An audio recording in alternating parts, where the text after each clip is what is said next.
दोस्तों, एक बार एक मूर्तिकार अपनी छीनी और हथौड़ी से एक पत्थर को भगवान की मूर्ति का आकार देने का प्रयास कर रहा था।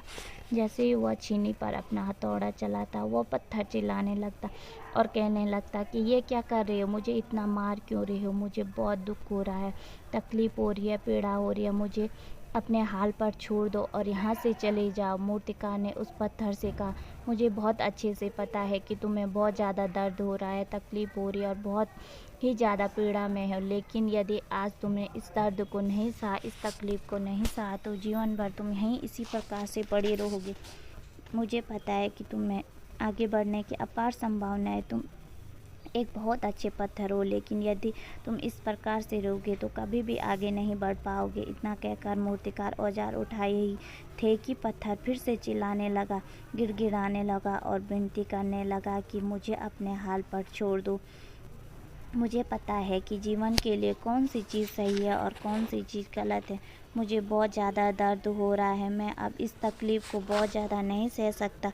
मैं जिस हाल में हूँ, जो भी हाल में छोड़कर मुझे तुम यहाँ से चले जाओ।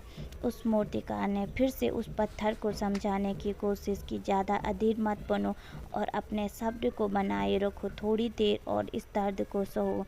यदि इस दर्द को सह लिया तो मैं भगवान की मूर्ति के रूप में तुम्हारी स्थापना करवाऊंगा और फिर दूर दूर से लोग तुम्हारी पूजा करने आएंगे और पंडित और लोग तुम्हारी सेवा करेंगे। लेकिन पत्थर ने उस मूर्तिकार की एक भी बात नहीं मानी और वह चिल्लाता रहा और अपनी बात पर अड़ा रहा।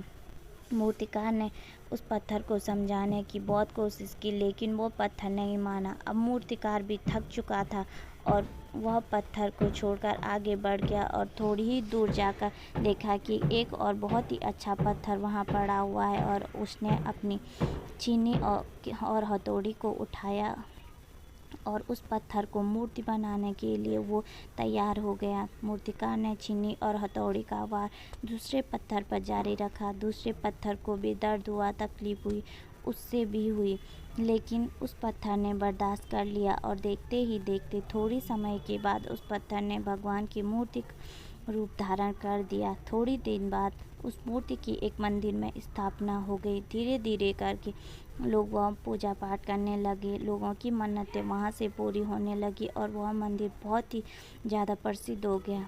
अब धीरे धीरे करके दूर दूर से गांव से लोग वहाँ पूजा पाठ करने आने लगे। फिर एक दिन और उसी पत्थर को उसी मंदिर में लाया गया और उसे एक कोने में रख दिया गया। अब लोग आते और उस पत्थर पर नारियल फोड़ते। ये कोई और पत्थर नहीं बल्कि वही पत्थर था जिसने दर्द को नहीं सहा था।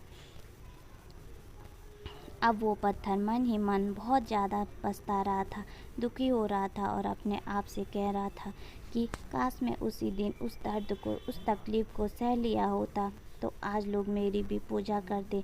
इसलिए आप भी अपने जीवन में हमेशा याद रखिएगा कि जब भी आप अपने कैरियर की शुरुआत में किसी काम को कर रहे हो, पढ़ाई कर रहे हो या कोई भी काम कर रहे हो और उसमें आपको दर्द हो रहा है, तकलीफ़ हो रही है, ज़्यादा मेहनत करना पड़ रहा है, तो आप रुकिएगा मत, किसी और रास्ते की शुरुआत मत करिएगा, क्योंकि कोई और रास्ता आपको सफलता नहीं दे सकता है।